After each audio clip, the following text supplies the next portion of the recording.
Então, peço para ficarem de pé. Nesse momento nós vamos orar ao Senhor. A irmã Danúbia vai vir aqui fazer uma oração especial pela minha vida, pela vida do irmão, pelo evangelista Alfredo.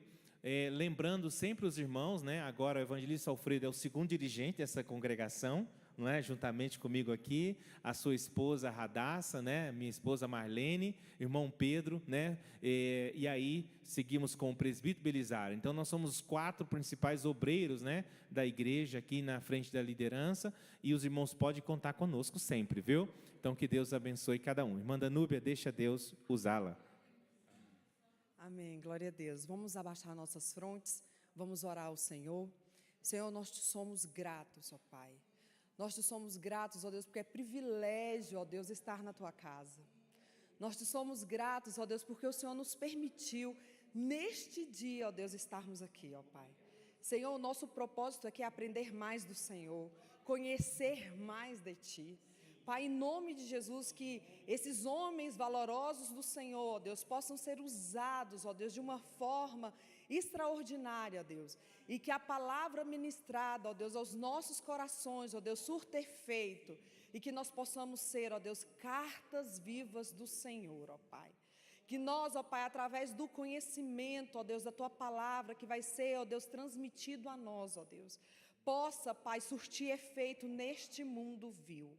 Pai, em nome de Jesus, que o Senhor possa alcançar, ó Deus, os Teus servos, ó Deus, com graça, que possa alcançar eles, ó Deus, com todo entendimento, Senhor, da Tua palavra, Pai. É no Teu santo nome, ó Deus, que nós oramos humildemente e te pedimos, ó Pai, em nome de Jesus. Amém.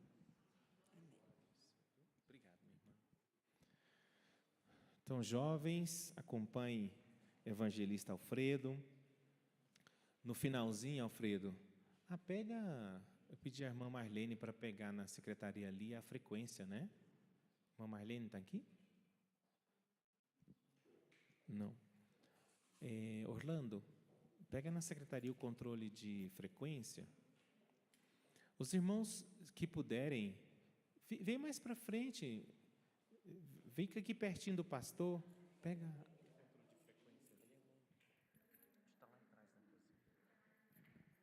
Traz o nosso aqui. Amém? Pode vir mais para cá, ficar pertinho aqui com esse rapaz bonito. E ele é comportadinho, ele é tranquilo, não é? Você pode deixar ele caminhar pela igreja, tá? Tá bom? Ele fica à vontade. Tá bom?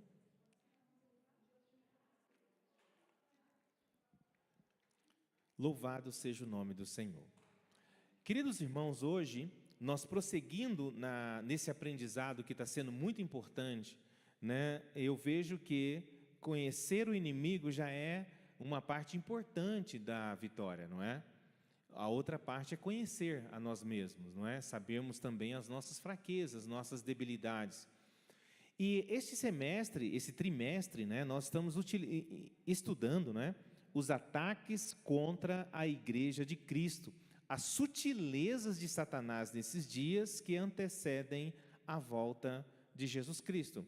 No início da igreja, Satanás não era nada sutil, ele mandava matar mesmo, assim, né? Ele mandava prender, fincava cristãos em estacas, botava fogo, né? Jogava nas covas dos leões, né? O ódio do ser humano, né? Inflamado, né? Pelas forças malignas era tão grande, né? Que não havia nenhum mínimo de sutileza, era na base da grosseria mesmo, não é? Ainda em alguns países, né, países fechados para o evangelho, não existe sutileza, né? Mata-se um cristão, bota fogo numa igreja, sem muita sutileza, não é? Sem muita volta, vai direto ao ponto e o ataque é claro, é real, é direto. Pegou dos jovens? Amém. Mas no mundo ocidental e no mundo pós-moderno, não é? Onde os direitos humanos, onde a liberdade de expressão, não é? Há uma dificuldade maior dessas ações, né, de forma grosseira, sejam realizadas. Mas é nesse momento que surgem vários ataques bem sutis, né? Que eles nem parecem um ataque, não é? Mas eles vão minando a força e a capacidade da igreja de ser igreja e a capacidade do crente de ser crente, não é? Sabemos que o objetivo de Satanás é levar o máximo de pessoas para o lago de fogo junto com ele, ok? Para ele já não há mais jeito, ele já está determinado o seu destino, não é? Ele já está condenado, não é? A Bíblia registra o Senhor Jesus falando sobre as últimas coisas. Ele afirma que no final dos tempos, Deus se reunirá como pastor, né, os bodes e as ovelhas, ou seja, reunirá todas as nações diante de si, dividindo-as, né, em dois grandes grupos: aqueles que se caracterizam como ovelhas, que foram obedientes, submissas, sujeitas a esse pastor, não é? Que se deixaram ser pastoreadas, se deixaram ser guiadas, se deixaram ser protegidas, se deixaram ser cuidadas por esse pastor. A esses ele vai dizer o quê? Vinde, benditos de meu Pai, possuí por herança um reino que está preparado para vós desde a fundação do mundo. Mas a Bíblia Jesus avisou já há 2000 anos atrás, que há um outro grupo, né, que são os bodes, né? É um grupo que tem na identidade, na característica desse animal, a gente pressupõe, né, a gente infere as características desse público, não é? O bode é um animal mais desobediente, é um animal mais avesso, né? Um animal que pula cerca, é um animal que sobe, né? Ultrapassa os limites. Ele não é tão fácil de domesticar quanto a ovelha. Ele não se deixa domesticar tão facilmente, não é? Mas a Bíblia diz que para esses que estão ao lado esquerdo de Deus, ele vai dizer: afastai-vos de mim, malditos, para o fogo eterno que está preparado para Satanás e os seus anjos, não é? Então, o lago de fogo, ele foi preparado para a prisão e condenação eterna de Satanás e os demônios. Mas Satanás, ele tem um ódio tremendo de nós, não é? Deus não fez o lago de fogo para seres humanos. Tanto é que ele fala: preparado para Satanás. Os seres humanos que vão para o lago de fogo, que vão para a condenação eterna, vão porque decidiram seguir a Satanás, mesmo sabendo que ele está condenado, e deixando de se sujeitar a Deus, que é o juiz dos vivos e dos mortos, e que no tempo determinado há de julgar, não é? Então, a guerra contra Satanás é uma guerra de vida ou morte. Não é? Não estamos falando da vida ou morte aqui na terra, mas de vida ou morte eternas. Então, é importante que a igreja fique ligada, fique atenta. Por quê? Porque se nós nos deixarmos vencer pelo pecado, nos deixarmos vencer pelo mundo, nos deixarmos vencer pelo diabo, o príncipe deste mundo, nós estamos perdendo a vida eterna. Não estamos perdendo dinheiro, não estamos perdendo saúde, estamos perdendo a vida eterna. Também dá para perder dinheiro e saúde com as coisas do diabo, mas em muitos ele prefere dar dinheiro e saúde para a pessoa perder a vida eterna, viu? Então, muitas vezes, a gente encontra pessoas achando que a bênção, né, da prosperidade material é a bênção de Deus sobre a pessoa. Não, ok, queridos? E nem sempre a ausência de bens materiais na vida de uma pessoa significa a ausência da bênção de Deus. O principal objetivo da morte redentora de Jesus Cristo não foi enriquecer os seres humanos na terra, foi conquistar para nós o escape do lago de fogo, o escape da condenação eterna, não é? Tanto é que o Senhor Jesus, ele anuncia o seu evangelho dizendo: porque Deus amou o mundo de tal maneira que deu o seu Filho, para que todo aquele que nele crê não pereça. Você vê que a morte de Jesus tem como objetivo o escape da perdição, não é? Para que aquele que nele crê não pereça, mas tenha vida eterna. Mais abaixo, João vai dizer: aquele que nele crê será salvo, mas quem não crê já está condenado, não é? E uma das artimanhas do diabo, nós vamos ver na próxima lição, a relativização da Bíblia. Ele tem o intuito de deturpar, desviar, reduzir a qualidade do poder, da veracidade da Bíblia Sagrada, para que você possa se comprometer espiritualmente, creia incorretamente ou não creia ou descreia e perca a sua salvação. Amém? Então, a lição de número 5, 31 de julho de 2022. Dá para acreditar que nós já estamos em julho? Parece que o ano começou ontem. Amanhã já é agosto, não é? O título da lição é A Sutileza do Materialismo e do Ateísmo. Amém? Nós aprendemos sobre a sutileza da banalização da graça, a sutileza da imoralidade sexual, a normalização do divórcio, e agora vamos falar de materialismo e ateísmo. Amém? Oi? Andam juntos. Tem a mesma raiz, né?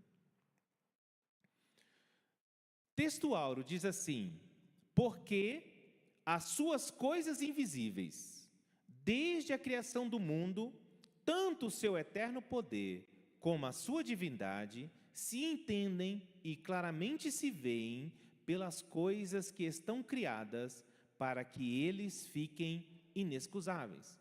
Nesse texto, em Romanos, no capítulo 1, o apóstolo Paulo, Romanos 1, verso 20, o apóstolo Paulo está descrevendo, né, o caminho do desvio do ser humano. Mas esse desvio do ser humano, seja para qualquer das sutilezas que o diabo queira o arrastar, não vai ser por falta de conhecimento, não vai ser por falta da revelação de Deus de alguma maneira. E quanto ao ateísmo, esse verso nos revela que Deus, não é, pela própria obra da criação, Ele já torna claro a sua existência, Ele torna claro a sua divindade, a sua superioridade, né? Ele torna claro o seu poder, só de olhar para a criação. Quem não quer ver é porque não quer ver. Amém? Eu observo, irmãos, que se você pegar do ponto que você está, para qualquer direção que você for, você vai se deparar com uma infinidade de coisas desconhecidas. Que Deus fez a criação de uma forma tão maravilhosa, tão extraordinária, que é para a gente não ter desculpa. Deixa eu dar um exemplo. Se eu partir de onde eu estou e começar a subir aqui, olhar para cima, eu vou passar pelas camadas da atmosfera, da estratosfera, vou chegar aqui no espaço sideral, galáxia, Via Láctea, né? E vamos percorrendo esse universo. O homem não sabe o fim dele. Olha que nós já estamos existindo, segundo a Bíblia, há 6.000 anos, segundo a ciência, há bilhões de anos, não é? Mas eu quero dizer que a ciência, com toda a capacidade dela hoje, ela não sabe a borda do universo. Não se sabe ao certo quantas estrelas existem no firmamento. Não se sabe ao certo quantas galáxias existem. Não se sabe quantos sistemas solares existem. Não se sabe exatamente quantos planetas existem. E sabe-se aqueles que o homem foi capaz de descobrir. Esse som está muito alto. Pode baixar um pouquinho. Então, se você for nessa direção aqui, ó, você vai encontrar uma infinidade que vai revelar que isso aqui não surgiu do nada. Isso aqui é obra de alguém fantástico, de alguém surpreendente, de alguém extraordinário. Não, pastor, não quero ir para frente. Eu quero ir para dentro de mim, assim, ó. Só entra dentro de você. Ok? Olha coisas mais simples, como o cabelo da irmã Fabiana. O cabelo, não é? Irmãos, isso é só de olhar. Como é que essa matéria cresce dessa forma, não é? É uma coisa fantástica. Nós nascemos quase sem ele, e de repente ele começa a se formar. É claro, com o tempo ele começa a cair também. Mas é fantástico, só o cabelo. Pensa, irmãos, a sua pele. Olha, é o maior órgão do seu corpo. Ela tem tantas funções, não é? Além de te proteger, de permitir a transpiração, a respiração, né? Não a respiração, mas a refrigeração do seu organismo, ela também é o seu senso, seu tato, em toda ela tem tato, não é? Em toda ela, do pé à cabeça, ela faz você perceber o ambiente, as sensações onde você está. É um órgão fantástico, com ela que os cegos vivem, não é? Nós temos visão, eles não têm. Então, com a pele, eles sentem o mundo todo à sua volta, praticamente. O nosso olho, ele tem uma complexidade, irmãos, que é fora do comum. E o ser humano, se ele olhar para essas coisas e não conseguir enxergar que há alguém que é muito fantástico, que é muito surpreendente, que é sábio para mais de metro, não é? Que é de uma sabedoria indescritível, fez essas coisas, é porque não quer. Então, no grande dia, a própria natureza criada, a própria obra da criação será um argumento de Deus para condenar os materialistas e condenar os ateístas. Por quê? Porque a própria matéria que eles se apegam tanto, a própria criação que eles se apegam tanto, será a testemunha contra eles. Amém, querido? O que há uma falta da humildade do ser humano de se posicionar, né? Desde a época ali, né, principalmente do iluminismo para frente, né, o homem cada vez mais está se tornando o centro de tudo. E esta questão de tirar Deus do centro e trazer o homem para o centro, né, está fazendo com que o homem ele adquira a mesma intenção que Satanás teve, de ser Deus.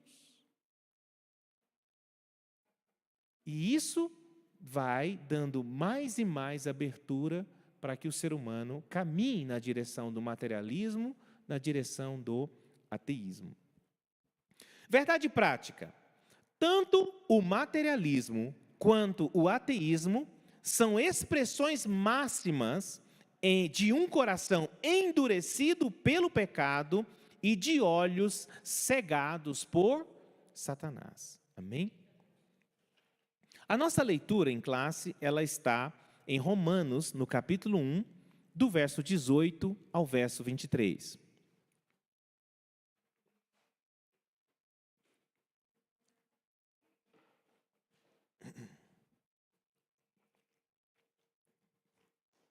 Estamos vivendo, irmãos, uma era que é uma era pós-modernidade, não é? Nós estamos falando em coisas como IA, inteligência artificial, né, onde o ser humano, pela primeira vez, está criando, né, vidas inteligentes no reino mineral, usando matérias do reino mineral, né, o silício. Pelos computadores, nós estamos criando máquinas que falam, que tomam decisões, que automatizam as nossas vidas, não é? E carros que se dirigem sozinhos, não é? E nós estamos nos encantando com essa realidade, não é? Do ser humano capaz de criar máquinas para servi-lo e de forma inteligente. É como se fôssemos pequenos deuses da era mineral. Oi? E muita coisa. O detalhe é que nós, seres humanos, queremos uma vida cada vez mais cômoda, não é? E não é fácil obter essa comodidade com um ser humano nos atendendo. Então, uma máquina não vai questionar nossos valores, não vai questionar a nossa ética, né? Não vai questionar o quanto nós pagamos para elas, não é? Não vai questionar a dignidade com a que a tratamos. Então, ter uma máquina servindo a uma pessoa dá menos trabalho do que um ser humano servindo, um ser humano fazendo. Então, a busca por essa comodidade é que leva cada vez mais ao uso das máquinas, não é? Cada vez mais nós queremos. Os irmãos preferem parar e perguntar o endereço ou abrir o WhatsApp, o Maps ou o Waze? É melhor abrir o Maps ou o Waze, não é? É menos, não vou incomodar ninguém, não vou ter que perguntar para ninguém, né? Eu me viro aqui, é mais confiável. Então, é nesse sentimento que a inteligência artificial vai crescendo cada vez mais. Amém? Mas essa era pós-moderna, ela tem afetado muito, principalmente os países onde ela é muito acessível, né? A questão dos resultados dessa. Então, nós vemos países como, por exemplo, a Europa em geral, que foi berço de grandes avivamentos da igreja, não é? Lugares onde Deus levantou homens que marcaram a história do cristianismo, não é? Que foram celeiros de missionários para o mundo inteiro, e hoje vive uma completa apostasia, onde o índice de pessoas que frequentam as igrejas é, assim, quase inacreditável. Igrejas que ora foram cenários de milagres e de reuniões de milhares e milhares de pessoas, hoje são museus, são bares, são bibliotecas, são até boates. Okay? Por quê? Porque o ser humano ele vai se deixando seduzir por esses ensinos, por essas sutilezas de Satanás, e vão se afastando de Deus, não é?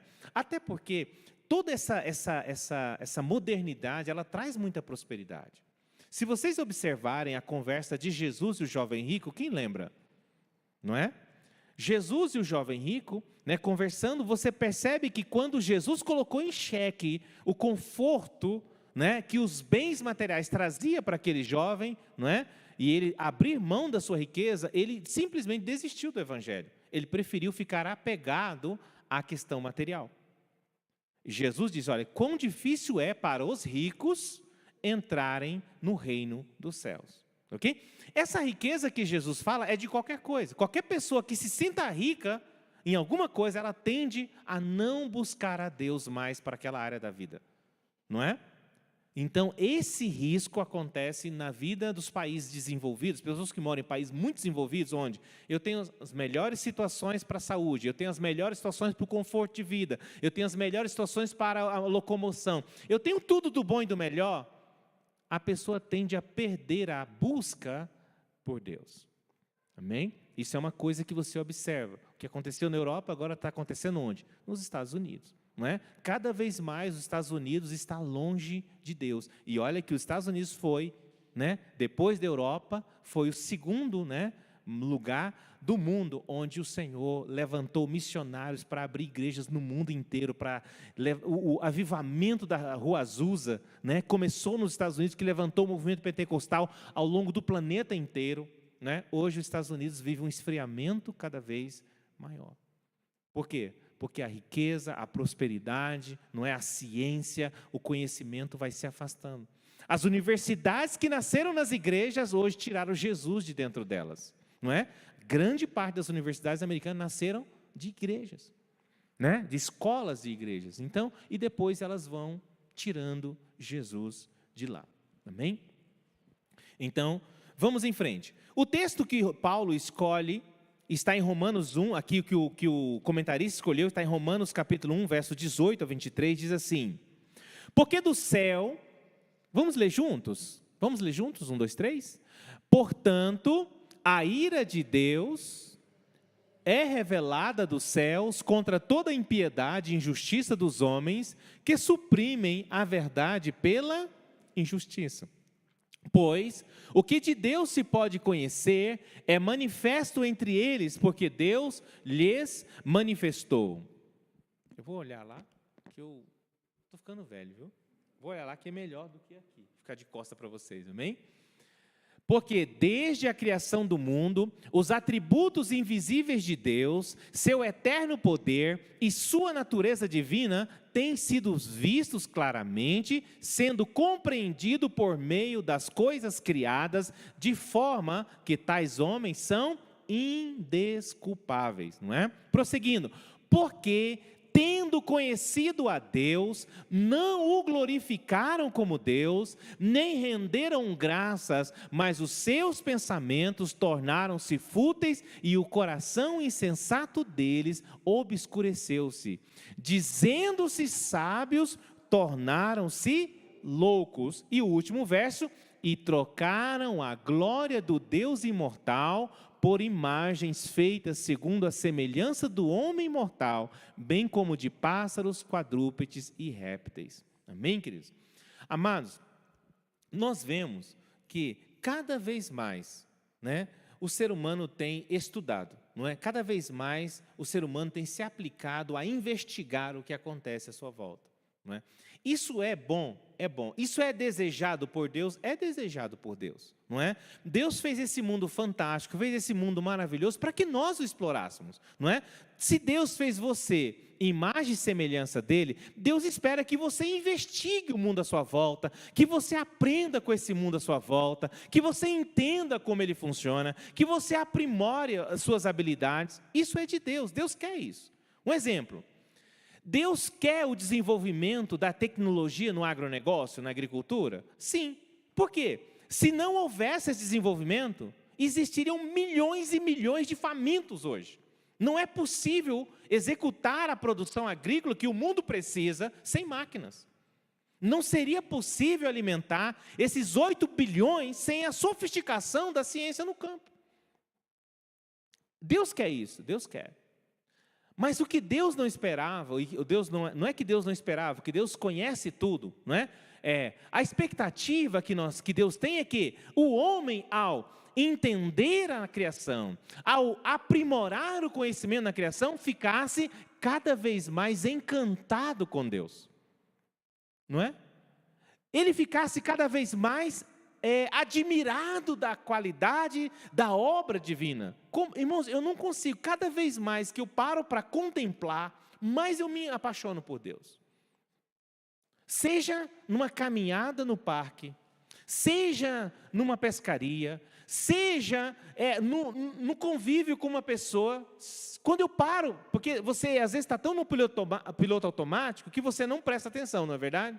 Quantos dirigem para lá e para cá? Eu tenho que sair da casa, vou para o trabalho, passa numa rodovia e vê vários IPs floridos e nem presta mais atenção.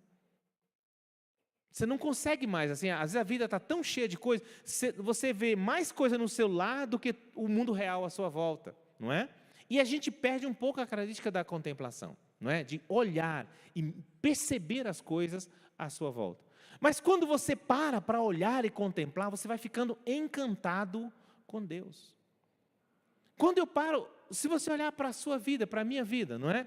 Irmãos, um dia eu era um espermatozoide no meu pai e um óvulo na minha mãe. Irmãos, como assim? Quem projetou esse negócio? Olha a beleza disso. E para esse negocinho sair daqui, vir para cá, olha tudo que foi necessário. Foi necessário Deus criar a ideia do homem, da mulher, a ideia do amor, da família. Olha quanta sofisticação em volta de tudo isso. Deus criou a questão da relação sexual. Que coisa maravilhosa, prazerosa, que une o casal, né? E beneficia várias outras áreas e, além disso, proporciona a geração de novas vidas.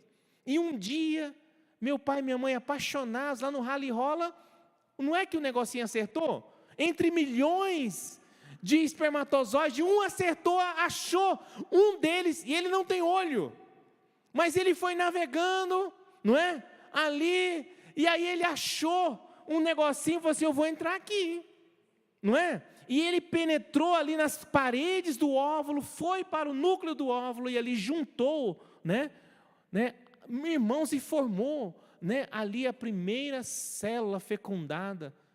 E olha que eu hoje, pregando a palavra, 47 anos de vida, irmãos, é fantástico, é maravilhoso.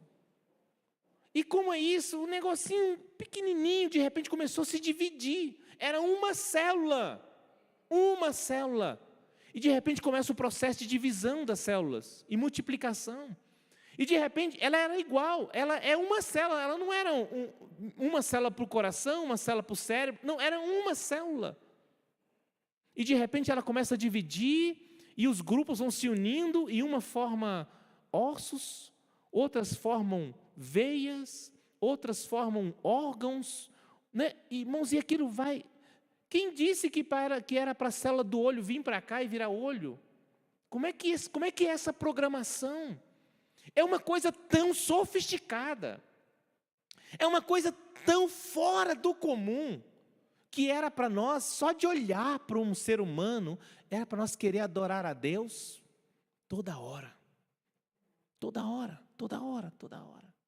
Só que esse processo, se fosse só uma vez na vida, uma coisa só, não, ele está no ser humano, ele está nos animais, ele está nas plantas, ele está em todo lugar, de modo que a vida se rejuvenesce, ela refloresce, ela renasce, não é? Em um ciclo sem fim, e que sustenta essa humanidade há tantos milhares de anos. Irmão, se você contempla isso, você tem que reconhecer que há um Deus. E esse Deus é poderoso. Esse Deus é maravilhoso. E não só isso, Ele é fiel. Irmãos, eu compro um carro, 5 anos depois já não está prestando direito, 10 anos depois já está, né, na beira de jogar no ferro velho, 20 anos então. Só que Deus fez tudo isso há milhares de anos e tudo funciona perfeitamente. Por que o ser humano consegue então se afastar de Deus? Não é? Primeiro, a dureza do coração. Segundo, o engano do pecado. E quem é o promotor desse engano? Satanás. Por isso que nós temos que trabalhar essa questão sempre conosco. Sempre buscar ficar alerta, ficar atento. Irmãos, por quê? Se você não ficar atento, você passa a ter as coisas como direito adquirido e a não valorizar. Ok? Quem já sabe, entende o termo direito adquirido? Não é?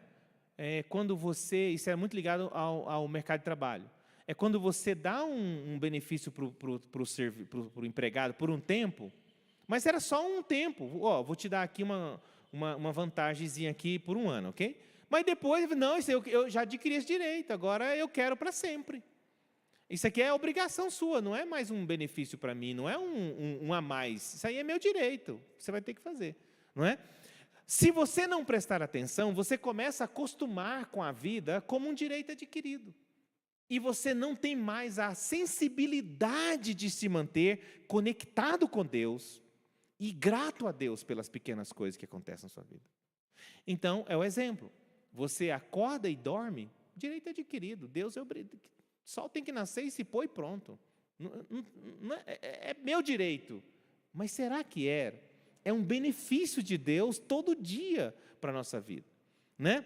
Meu coração, meu pulmão, meu cérebro, né? Meus órgãos estão funcionando perfeitamente, é direito adquirido. Você usa eles, abusa deles e sem nenhuma gratidão, porque acostuma-se com essa ideia, não, isso é meu, isso é só... Eu nem consigo entender isso como uma dádiva, não é? Mas eu entendo como algo que é meu e é próprio de mim. Não é bem assim, não é? Nós precisamos guardar a sensibilidade, porque senão o diabo vai fazer isso em maior escala na sua vida, ok? Mas se você mantém essa sensibilidade, você vai se manter dependente de Deus, sensível à presença de Deus, sensível ao mover de Deus. Amém? Então veja, irmãos, o materialismo, o que é? No caso do materialismo, são pessoas que ela admite apenas aquilo que existe com base na matéria. Eu posso tocar, eu posso ver, eu posso sentir, então existe. Se eu não posso tocar, se eu não posso ver, né? Se eu não posso de alguma maneira provar a existência daquilo, então aquilo não existe. E só que o materialista, ele vai conseguir ter uma relação com Deus? Não, por quê? Qual é a base da relação com Deus? A fé. E o que é a fé? É o firme fundamento das coisas que não se veem. A certeza das coisas que se esperam. Então, se a fé é o firme fundamento das coisas que não se veem, o materialismo já começa negativo com Deus. Não é possível servir a Deus com base no materialismo. Não é? Porque o próprio Deus, ele é invisível. Ele é intocável. Mas ele não é imperceptível, ele é perceptível. Só que, se eu fechar os olhos para Deus, se eu endurecer o meu coração, Deus vai se esconder de mim. Vocês sabiam? Quando Jesus ensinava em parábolas, os irmãos sabem por que ele fazia isso? Por que Jesus ensinava em parábolas? Quem mais? Oi?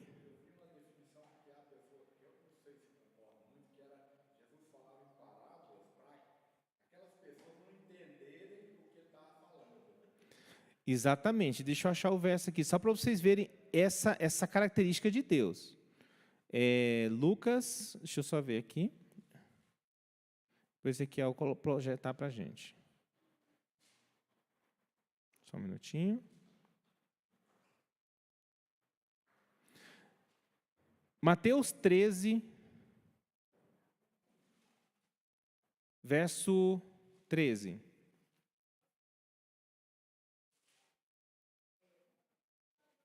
Leiam, por gentileza, irmãos.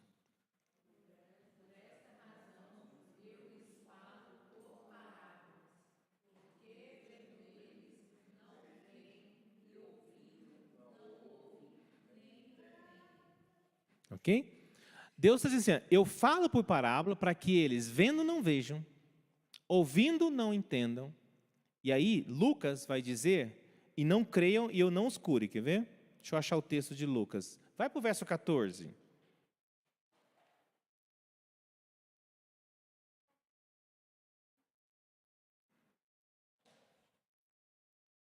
Veja Lucas 8:10, vai ficar melhor. Lucas 8:10.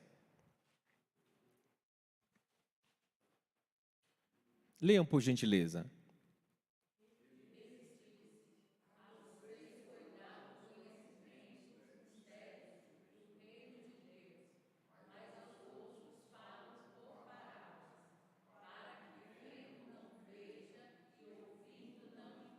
Vai para o 11.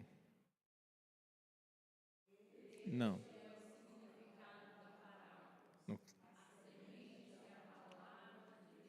Jesus, ele conta a parábola dos semeadores, e os discípulos falam assim, Senhor, mas espera aí, por que o Senhor está contando historinha?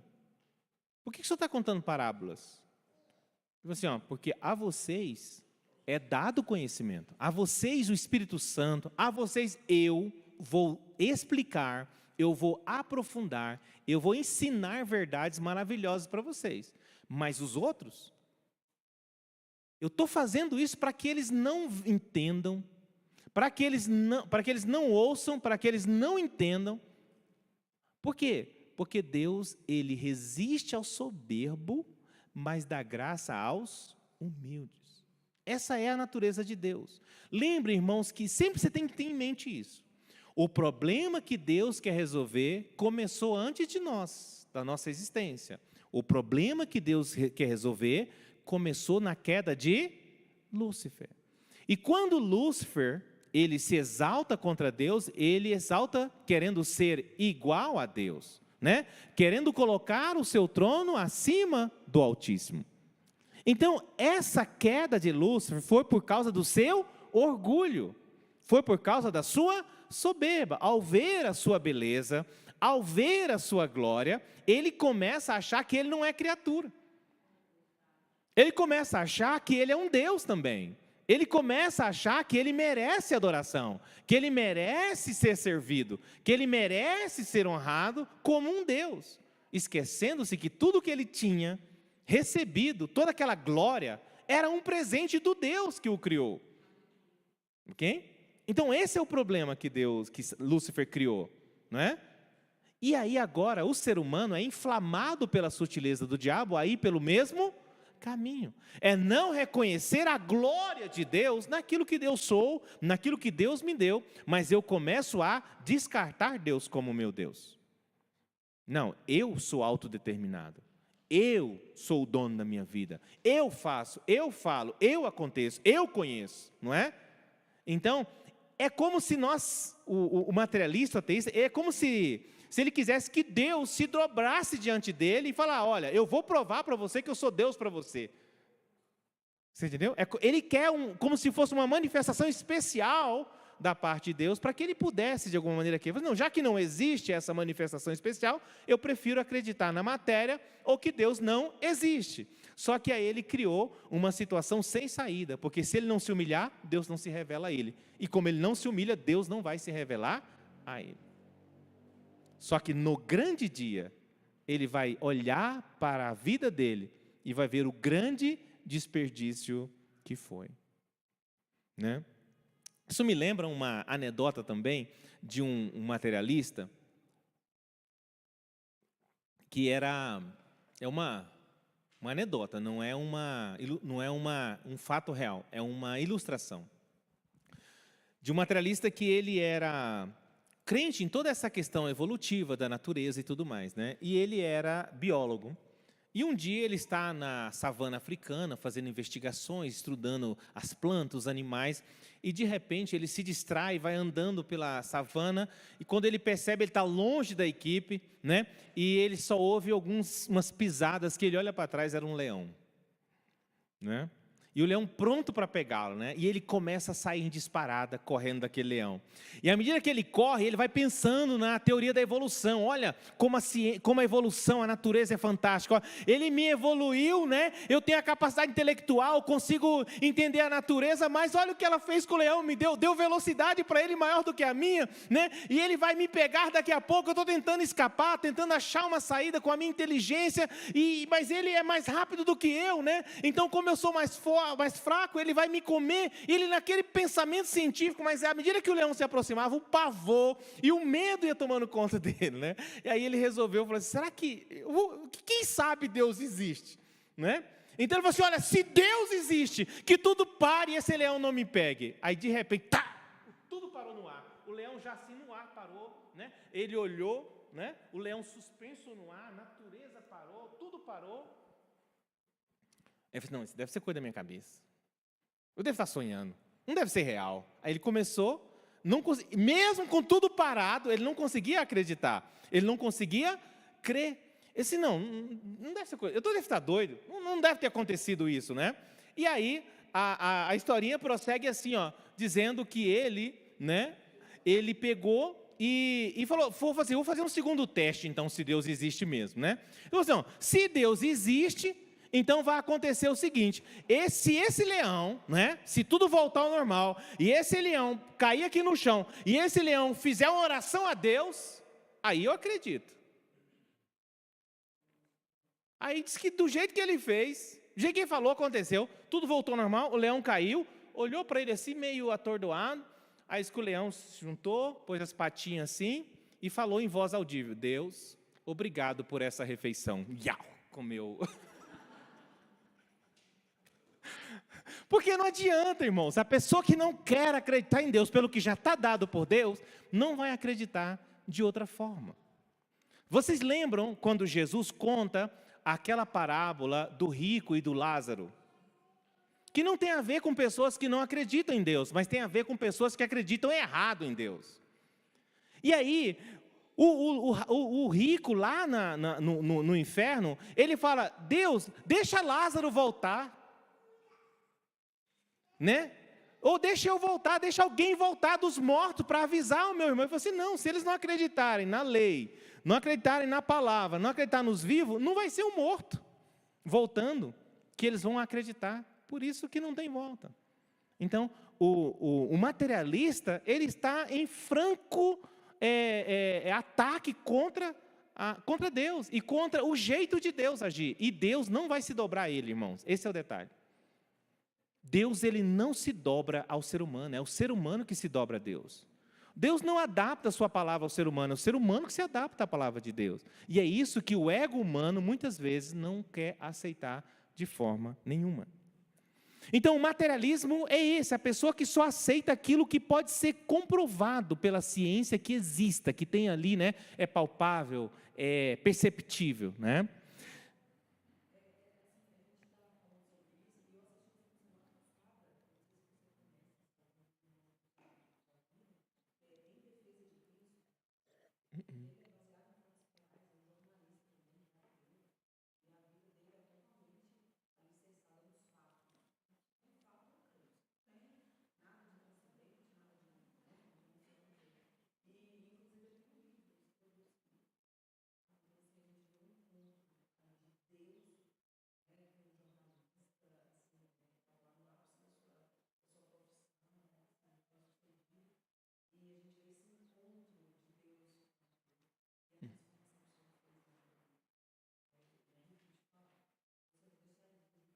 Em defesa de Cristo, eu quero assistir ele, eu vou assistir.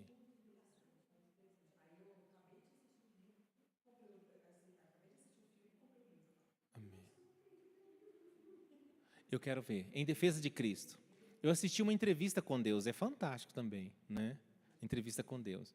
Irmãos, Deus, Ele vai ao encontro, Ele está à porta, né? Eis que estou à porta e bato, ok? Mas é muita gente que vai endurecer o coração e não vai deixar Deus entrar, né? Outros vão deixar Deus entrar e vão ser salvos, mas muitos não vão deixar. E naquele grande dia, vão olhar e ver quantas oportunidades tiveram e trocaram o Deus invisível pela semelhança das coisas visíveis, não é? Isso é um desafio muito grande. No caso do ateísmo, né, a diferença é que o ateísmo, ele nega a existência de Deus, sobretudo um Deus pessoal, como é revelado na Bíblia, não é? Então, ele desacredita, né, da existência de Deus. Eu digo, irmãos, que é preciso ter mais fé para ser ateu do que para ser crente.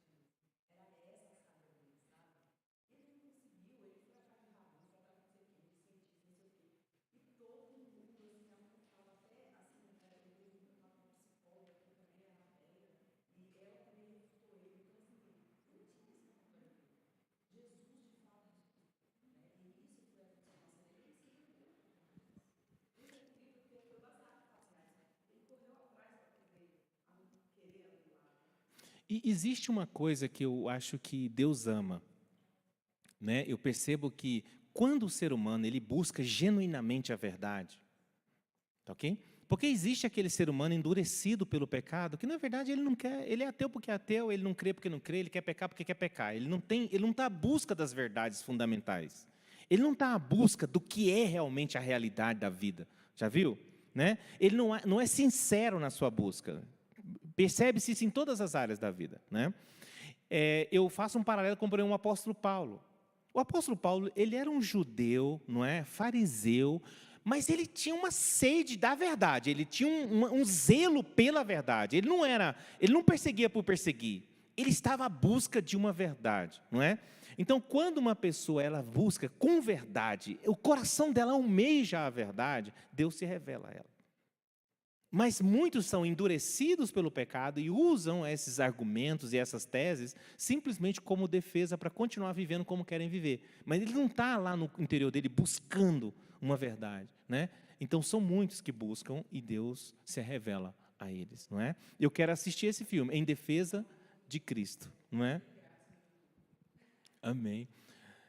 Irmãos, nós precisamos olhar e ter esses exemplos. Eu quero assistir porque muitas vezes você vai deparar com pessoas materialistas e pessoas que são ateus no dia a dia da sua vida.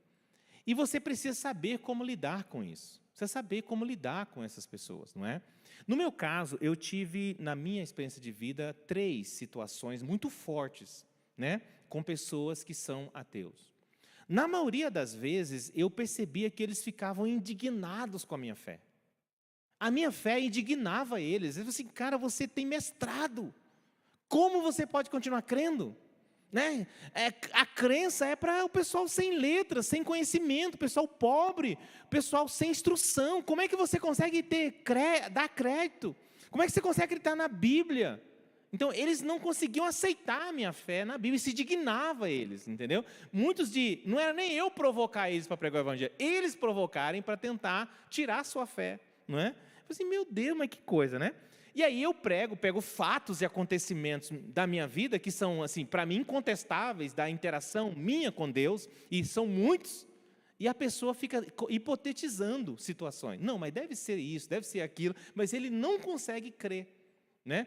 A minha conversa com eles geralmente termina assim. Com o último foi melhor a conversa, né? Porque eu tive muito tempo e aí ele terminou com uma frase que eu vou dizer para vocês já já.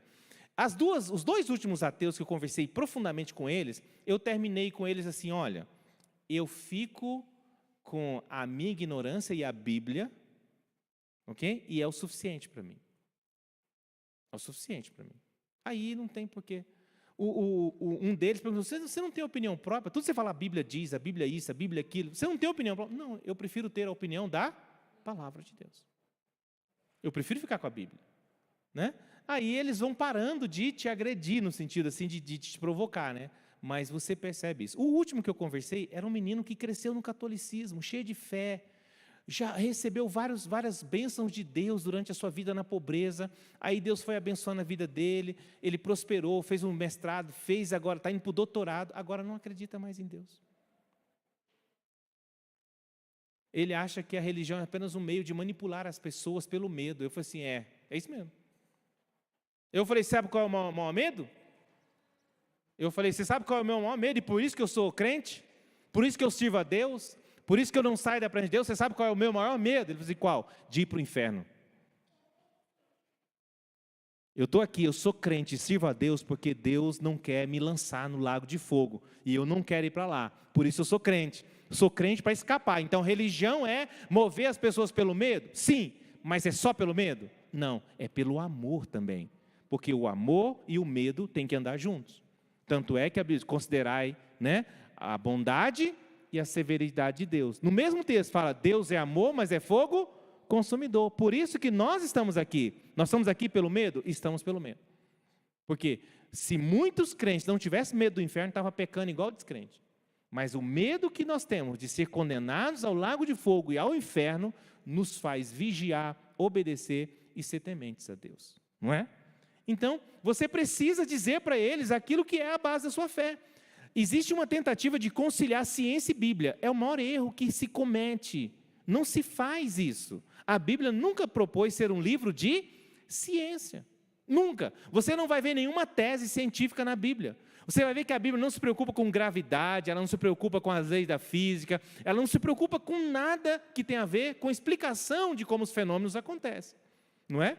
Ela não tem. É por isso que ela é eterna. Deus escreveu um livro que ela pode perpassar milhões de anos e ele nunca vai ficar velho, porque ele não correu o risco de colocar teses aqui científicas inválidas. Não é? Você não encontra na Bíblia uma tese científica inválida. Até situações que os seres humanos demoraram muito tempo a entender que a Terra era redonda, a Bíblia já afirmava isso desde o profeta Isaías, não é? Então, são coisas, não é, que estão patentes na Bíblia Sagrada, que ela não é livro de ciência, não é? Ela também não é livro de história, ela não é. Ela é aquilo que Deus colocou como suficiente para que o humano conseguisse entender quem ele é, se relacionar com ele e entender o propósito dele na revelação do seu Filho Jesus como Salvador do mundo. Só, não é? A parte disso, ela tem conselhos para as áreas da vida, mas são conselhos que estão na esfera moral, estão na esfera do comportamento, da atitude, dos sentimentos, mas ela não entra na questão histórica, científica. Não é verdade? Então você pode ver. Tanto é que Deus não tem nenhuma preocupação em querer se provar a si mesmo, que a Bíblia começa assim, no princípio criou Deus. E Deus? No princípio criou Deus o céu e a terra. Deus nunca teve a intenção de escrever uma tese em favor da sua defesa. Não. A natureza é a sua defesa. A criação é a defesa em favor de Deus. Amém? A Bíblia revela, né, que a glória de Deus enche toda a terra. Porque isso você consegue vê-la em qualquer lugar. Amém, queridos? Então nós precisamos estar preparados para enxergar, ver e vivenciar a Deus todos os dias da nossa vida, nas várias esferas da nossa vida. Para quê? Para que você não seja seduzido pelo materialismo, seduzido pelo ateísmo e se afaste da fé. Amém, querido? Precisamos ter esse cuidado. Avançando mais um pouquinho, não é? O materialismo, ele tem raízes, né, como podemos ver, na própria queda do ser humano, não é? Quando o Satanás ele se aproxima de Eva, não é? Ele começa a seduzir o ser humano a se afastar de Deus, ali começa, não é? Desde o primeiro momento em que Eva ela é tentada por Deus, não é? Tentada pelo diabo a comer daquela árvore do conhecimento do bem e do mal, não é? Desobedecendo frontalmente os conselhos e orientações de Deus, a partir daquele momento, né, o homem começa o seu processo de afastamento de Deus, não é? Quando Deus se aproxima de Adão depois da queda, ele encontra Adão escondido. Deus é preciso ir ao encontro dele e falar: Adão, onde estás? Porque Adão já havia escondido-se de medo de Deus, e Deus tem que prover os meios para o homem voltar-se para Deus. Então, esse endurecimento do pecado, ele tem levado a cada vez mais o ser humano a se afastar mais e mais de Deus. Nós estamos vivendo o pior tempo? Ainda não, não é? Se você observar, a primeira geração de Adão foi a pior de todas, porque Deus precisou exterminar aquela geração inteira por meio do dilúvio, sobrando apenas Noé, seus 3 filhos, sua esposa e suas noras. Por quê? Por que chegou àquele ponto? Porque o homem totalmente afastou-se de Deus e ficou à mercê de si mesmo.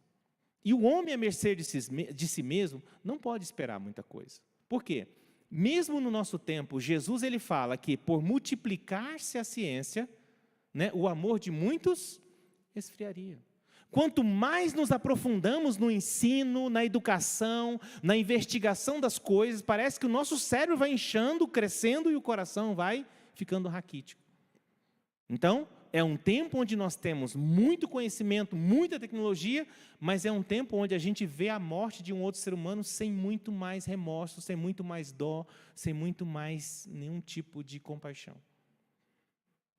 É um tempo onde, com toda a tecnologia, com toda a ciência, nós somos capazes de amar um cachorrinho mais do que uma pessoa na rua passando fome.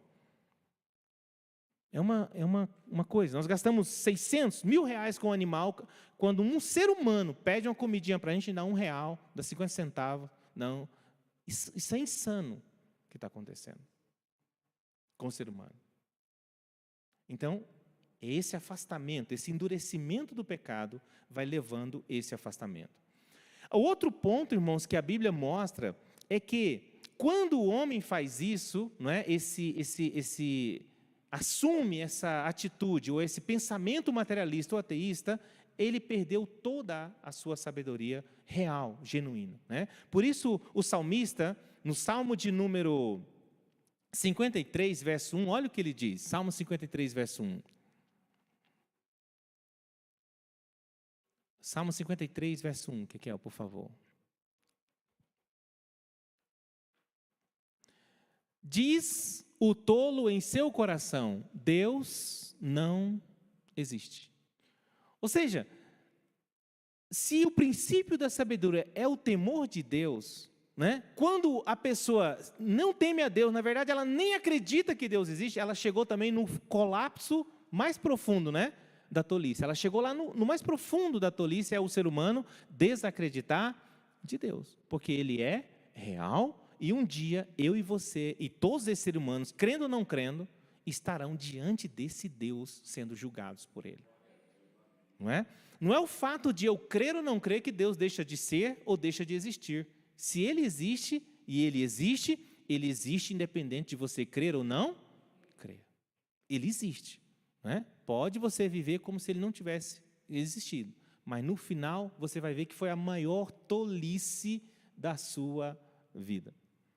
Quando nós lemos Filipenses no capítulo 2, né, que ele começa a descrever o processo de humilhação de Jesus, mas também de exaltação, né, e aí o Paulo termina dizendo: por isso Deus lhe deu um nome, que está acima de todo nome, para que ao nome do Senhor Jesus todo joelho se dobre, e toda língua confesse que Jesus é o Senhor. Nós já fazemos isso agora, por isso não seremos motivo de vergonha lá no futuro. Nós já nos humilhamos, já reconhecemos, já amamos. Mas muita gente que não consegue reconhecê-lo como Senhor, não consegue se submeter a Ele, naquele grande dia do juízo final, vai ter que se dobrar diante dEle, mas com muita vergonha, com muito medo, com muita decepção, com muita frustração. Por isso, eu e você somos o povo mais sábio da face da terra. Podemos não ser os mais inteligentes, podemos não ser os mais ricos, podemos não ser os mais poderosos, mas que nós somos sábios, nós somos, porque a decisão mais importante nós já tomamos, que é receber a Deus e ao seu Filho Jesus e o seu Divino Espírito Santo em nossas vidas, e isso ninguém tira de nós. Amém, queridos? Eu falo assim, Pedro, naquele dia, muitas pessoas, da corporação do Corpo de Bombeiros, né, que olhou para você, julgou você por ser um servo de Deus, naquele dia vão olhar assim, Pedro, quem te viu, quem te vê, né? Eu te julguei, te condenei, e hoje você está aí salvo, e eu estou aqui condenado, né? Mas por quê? Porque nós nos colocamos debaixo do cuidado de Deus. Mas também, irmãos, nós precisamos entender que essa questão do comportamento humano tem muito a ver da ação ativa de Satanás. Assim como na queda, Satanás argumentou, Satanás conversou com a Eva e levou ela a se desviar, hoje continua da mesma maneira, não é? O que nós temos de livros e coisas escritas por agentes malignos é impressionante, não é? A gente vê, por exemplo, pessoas que psicografam livros, não é?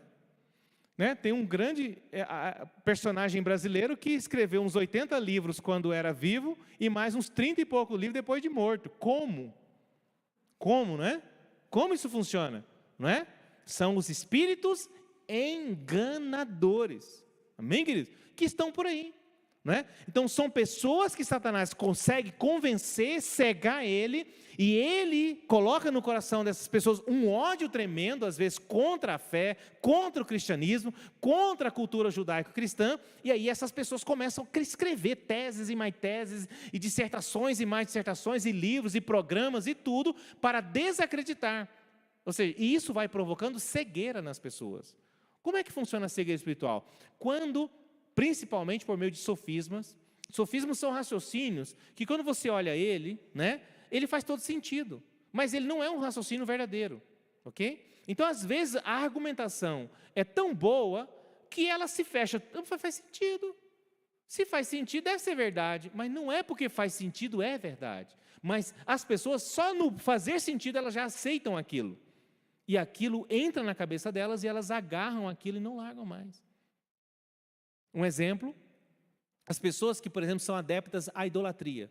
Pessoas que não conseguem, elas são devotas de um determinado santo, porque alcançou uma benesse em algum momento da vida, algum milagre aconteceu na família, e em função daquele pedido ou a promessa feita àquele santo. Aquilo forma na cabeça dela uma coisa que marca aquilo como sendo uma verdade, né? Não, olha, só pode ser verdade, só pode ser real. Eu fiz aqui a prece, fiz a promessa para o santo tal, eu recebi a benesse, não é? Então esse santo é poderoso. E aí ele acredita na idolatria, né? Mesmo estando dentro do cristianismo, e só um milagre, só um acidente de percurso, essa pessoa larga esse pensamento, porque forma uma cegueira dentro da cabeça dela. Tem que acontecer algo muito drástico para quebrar esse sofisma. Amém? E esse sofisma vale para todos esses que defendem as demais religiões, defendem o materialismo, defendem o ateísmo. São coisas que estão aqui na cabeça dele que faz todo o sentido, e por isso ele acredita. Nosso cérebro é uma máquina preparada para não errar. Se você tiver uma coisa que não faz sentido, você não consegue prosseguir. Não é? Você fica assim, mas não, está errado, não está fazendo sentido. Não está certo. Aí você não fica em paz, você não consegue prosseguir. Então, para alguém prosseguir no ateísmo, para alguém prosseguir no materialismo, para alguém prosseguir em qualquer caminho, qualquer outra sutileza de Satanás, aquela sutileza tem que fazer sentido na cabeça dele. Isso vai cegando a capacidade da pessoa de raciocinar segundo o pensamento de Deus. Ok? Isso é cegueira. Ela vê, mas não consegue enxergar. Ela lê, mas não consegue entender a verdade que Deus quer transmitir. E nós sabemos que Satanás, ele é um dos promotores, né, dessa cegueira espiritual, como foi no caso de Eva. Leamos 2 Coríntios 4, verso 4.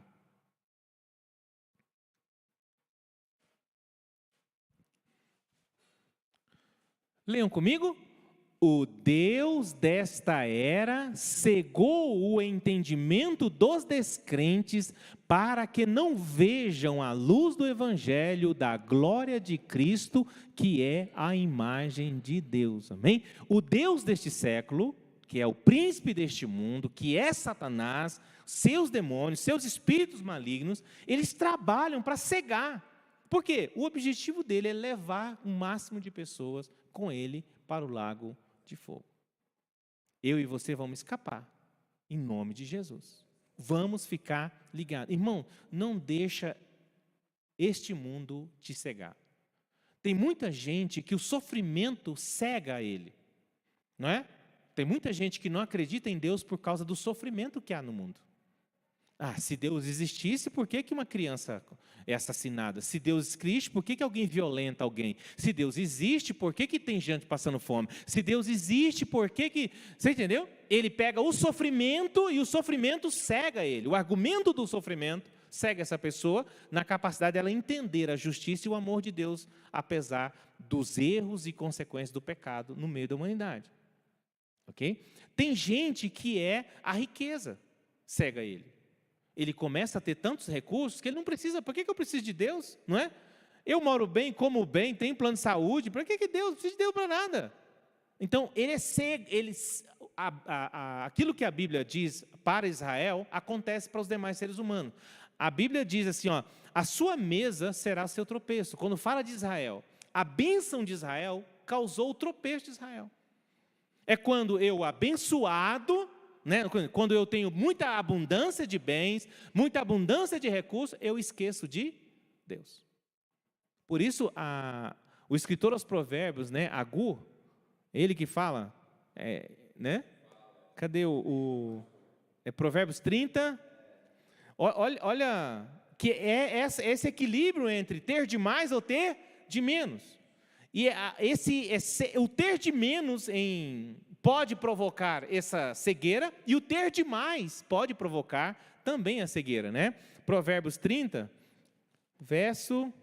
O irmão Pedro, irmãos, ele tem um hábito muito lindo de levantar todo dia às 3 da manhã, né? E ler 3 capítulos da Bíblia, né? E ele faz isso há muitos anos. Então é Provérbios 30...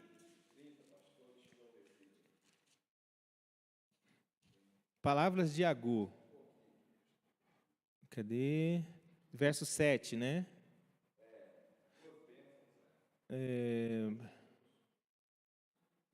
Isso mesmo. Vamos ler do verso 7. Olha que palavras sábias, né? Ele sabendo das sutilezas, sabendo das armadilhas que podem, né, a gente cair por ter de menos ou ter de mais. Olha a oração dele. Né? Leia comigo. 2 coisas peço que me dês antes que eu morra. Mantém longe de mim a falsidade e a mentira. Não me dês nem a pobreza, nem a riqueza. Dá-me apenas o alimento necessário. E olha ali. Se não, tendo demais, eu te negaria e te deixaria, e diria, quem é o Senhor? Se eu ficasse pobre, poderia vir a roubar, desonrando assim o nome de Deus. Então, ele está mostrando aqui que esses extremos, eles afetam o psicológico das pessoas, eles afetam a fé, ele afeta o comportamento das pessoas. Então, uma pessoa na extrema pobreza, ela às vezes pode ter grande dificuldade de entender Deus, porque isso pode cegar ela não entender o amor, a justiça, o cuidado que Deus tem com a vida dela, porque ela está na pobreza. E quem tem demais, né, pode esquecer de Deus, porque fica tão encantado com o que tem, que se esquece de Deus. Né? Então, muito vem dessa cegueira que é causada, seja pelo sofrimento, seja também pelo outro extremo, a abundância, boa qualidade de vida, como acontece. Vocês percebem que os países que vão alcançando altos níveis de desenvolvimento humano, a fé vai degradando nesses países. Ok? Porque vai vindo a cegueira espiritual. Amém? É aquela questão, é ter o necessário para viver. Não é? Alguns anos atrás fizeram essa pesquisa, né? Qual o valor que uma pessoa precisa receber para ser feliz? Isso foi, né, em 2014, por aí, fizeram uma pesquisa assim. Fizeram nos Estados Unidos, depois adaptaram ela para o Brasil. Na época, lá nos Estados Unidos, alguém que ganhava em torno de 7, 8 mil dólares lá, era a faixa da população mais feliz dos Estados Unidos. Por quê? Era a faixa de recursos que ele tinha condições de ter um bom plano, morar bem, ter um bom carro, ter uma boa educação, ou seja, ele conseguia viver bem com esse valor. Né? E aqui no Brasil era algo em torno de 10, 12 mil reais, alguma coisa assim. Tá? No Brasil, naquela época, era um valor que era a faixa da população que se declarava mais feliz. Não é? Então, às vezes, existe um engano que ter demais vai trazer mais felicidade, e, na verdade, não é. Amém? Então, irmãos, nós precisamos, né, fugir disso, tanto da negação de Deus, não é, que acontece no ateísmo, quanto, né, da necessidade de provas para que acreditemos nas coisas de Deus, porque não é assim que funciona. Né? A Bíblia diz, o justo viverá pela fé, e se ele retroceder, a minha alma não tem prazer nele. Né? Vivemos, então, somos chamados a viver pela fé. Está cada vez mais difícil vivermos aqui como pessoas de fé. Não é? Eu percebo que você pode chegar na sua empresa, no seu trabalho, no meu escritório, não é? No grupo do WhatsApp, da família, você pode falar de política, você pode falar de piada, você pode falar de tudo, mas se você começa a falar de Deus ali, parece que vem um movimento assim, até você, antes de mandar, sente uma pressão esquisita, não é? Já percebeu? Quando você vai mandar, você sente uma pressão antes de mandar, porque você já sabe que ali vai ter resistência a você falar de Deus naquele lugar. Não é? Se você começa a falar de Deus muito no seu departamento, né? Deus abençoe, vai com Deus, Deus, eu estou orando por você, você vê que você fica constrangido de falar isso. Você percebe que há uma pressão para que você não fale coisas dessa ordem. Não é? Por isso que eu e você temos que lutar e falar. Porque existem muitas pessoas que estão cativas de Satanás, que na hora que a corda apertar, Deus vai usar você para salvá-las. Mas se você é agente secreto, ela nem vai saber que você está lá. Não é? Então, quando você manifesta Deus no seu ambiente de trabalho, né, você vai um dia ser uma porta para que pessoas sejam alcançadas e resgatadas das sutilezas do diabo que as enganaram. Não é? Lá na presidência da República, né, eu faço questão de deixar claro que eu sou pastor, faço questão de deixar claro que eu faço o trabalho evangelístico. Quando eu sou convidado a um cargo, as 3 vezes que eu fui convidado a cargo, né, que comprometia meus horários, eu falei assim, olha, eu assumo o cargo, mas preciso que o senhor saiba que eu sou pastor, faço um trabalho de evangelização aqui, e que todos os dias de meio-dia, né, até ali 1h30 da tarde eu estou ocupado. Então, com agenda ou sem agenda, no dia de eu pregar, eu peço licença e vou para o culto, para ministrar a palavra de Deus. Então, antes de eu assumir o cargo, eu já falo com as pessoas. E nenhuma delas fala, não, então você não vai poder vir porque você prega. Mas só de você falar, a pessoa já passa a te respeitar, não é? E já tem situações, por exemplo, de eu ir e o departamento inteiro trazer todo mundo para que eu fosse lá orar pelo departamento.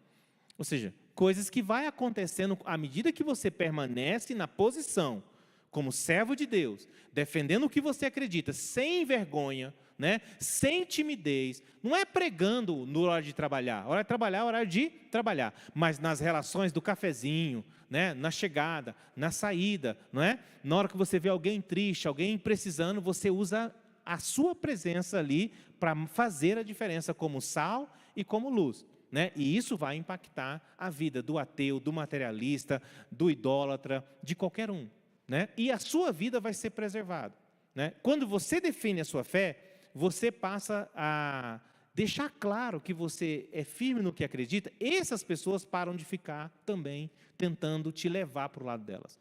Porque você foi contundente, olha, eu sou crente até o tutano, eu sou de Deus, Jesus é o dono da minha vida, eu sou crente, lavado e remido do sangue de Jesus, o céu é meu destino, a pessoa já começa, não, isso aí não tem mais jeito, né?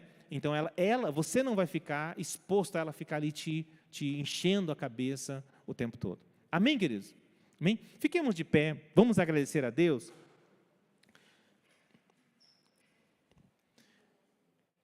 E tenham muito cuidado, irmãos, também, que como eu comentei, são sofismas, não é?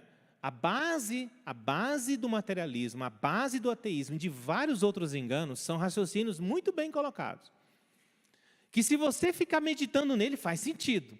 E se faz sentido, é muito fácil a gente, né, a começar a absorvê-los, não é?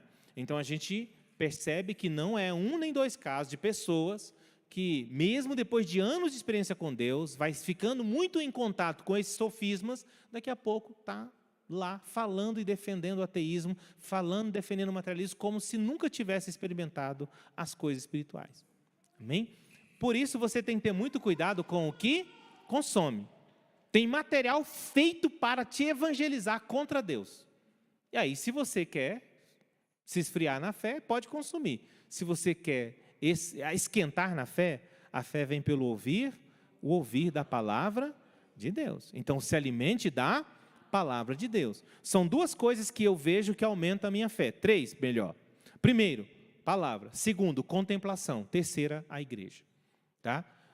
O convívio na igreja, onde a experiência de um, o testemunho do outro, a oração de um, a palavra do outro, fortifica a nossa fé. Por isso não podemos deixar de congregar, não podemos deixar de ler a Bíblia e não podemos deixar de contemplar a criação, contemplar as coisas à nossa volta, observar o que está acontecendo para você enxergar a mão de Deus agindo em seu favor. Amém? Faz sentido? Então vamos, nos guardem o Senhor. Quando você estiver diante de um materialista ou ateísta que ele não valoriza sequer um bom diálogo, siga o que Jesus ensinou. Não dê vossas pérolas aos porcos, nem vossas coisas santas aos cães. Não faça isso. Não vá debater se a pessoa não está aberta a receber. Amém? Quer falar, fale, mas deixa que a sua vida fale. Deixa que o seu testemunho fale. Deixa que na hora da dor, na hora da luta, na hora da adversidade, ele vai olhar e falar assim, é diferente esse cara. Essa mulher é diferente. Tem algo diferente que eu não tenho. Né? Deixa o seu sorriso incomodar ele. Deixa a sua paz incomodar ele. E aí, quem sabe um dia, Deus vai preparar um momento que ele vai estar aberto a receber o ensino, a palavra de Deus. Mas não debata, não entre no debate, porque raramente dá algum resultado positivo. Né? Eu sempre, no processo de evangelização, eu sigo aquela orientação do Espírito Santo. Ele move o seu coração em direção a alguém. Né? Quando você estiver perto de alguém, o Espírito Santo diz, fala com ela, fala. Entendeu? Não vai se evangelizar, não é uma coisa que você sai falando, dando tiro, né? Tiro de metralhadora. Não, evangelização tem alvo, tem objetivo, tem pessoa certa. Então, quando você perceber o momento, o Espírito Santo vai dar essa segurança para você, vai lá e fala, e Deus vai salvar a vida através de você. Mas se a pessoa quer contenda, a pessoa quer debater, a pessoa quer para jogar você no chão, né? Não é o cenário. O que Jesus fez? Eu vou contar a historinha aqui para você não entender mesmo. Viu? Saiba que a sua vida você prega para salvar e prega para condenar. As duas coisas. A igreja existe para isso, para pregar salvação e condenação. Então, pessoas que você prega, elas serão salvas. E tem pessoas que o que você pregou para elas será usado no dia do juízo para condená-la. Sabe aquele dia que a Danúbia falou com você e você não deu valor? Pois é, aquela era a sua chance. Entendeu? Sabe aquela serva que eu coloquei lá, trabalhando com você, dando testemunho de vida cristã todos os dias, e você não quis crer? Pois é, aquela foi sua chance. Então, a sua vida e a minha vida é um evangelho testemunhado e pregado para salvação e para condenação. Por isso, viva o evangelho genuinamente, viva ele completamente, viva ele com verdade, seja crente até o tutano. Amém? Que Deus abençoa, que Deus fortaleça a sua vida, dê um domingo abençoado e vitorioso. Amém? Vamos agradecer a Deus por esse momento? Amém? Quero convidar o evangelista Pedro, já agradecer a Deus por essa manhã, né, da escola dominical, e em seguida já ministra a bênção apostólica sobre o povo de Deus. Vamos orar, irmãos, agradecer ao nosso Deus por esse aprendizado, né? Nós somos carentes, e muito carentes mesmo da palavra de Deus e da presença de Deus em nossas vidas. Senhor, meu Deus e meu Pai, muito obrigado por mais esta oportunidade de estar na Tua casa, Senhor, podendo Te adorar, podendo aprender de Ti, ó Pai. Senhor, meu Deus, que o Senhor continue nos abençoando, Senhor. Nos dê uma tarde abençoada, um almoço abençoado, nos dê um culto à noite, Senhor, na Tua presença, Senhor. Que o Senhor continue nos livrando, Senhor, do homem fraudulento, do homem sanguinário, da peste perniciosa, dos acidentes de trânsito, ó Pai. Que o Senhor continue nos dando saúde e o nosso bem maior, que é a nossa salvação, Senhor. Que o Senhor nos abençoe e nos dê a sua paz, em nome de Jesus. Amém. Aleluia. Fazer assim com as mãos, em nome de Jesus. Que a graça de nosso Senhor e Salvador Jesus Cristo, o amor de Deus e a comunhão e consolação do Espírito Santo sejam com todos nós e todos digam amém. Que o Senhor nos abençoe. Não precisa não. Irmãos, o nosso curso de teologia vai começar em setembro, tá? Aqui, já conversei com o pessoal do subnúcleo, do núcleo do RK, nós seremos um subnúcleo. Eles estão fazendo toda a burocracia necessária ali para constituir o subnúcleo aqui, o evangelista Fernando e a presbítera Silvia. Então, provavelmente em setembro devemos começar nossas aulas, né, aqui de teologia, tá bom? Para os irmãos que queiram aí aprofundar e crescer ainda mais no conhecimento de Deus. Um bom domingo, domingo abençoado, às 18 horas, nós nos reunimos para adorar e glorificar o nome do Senhor. Abraça seu irmão, dá um tchau para ele, deseja um domingo vitorioso.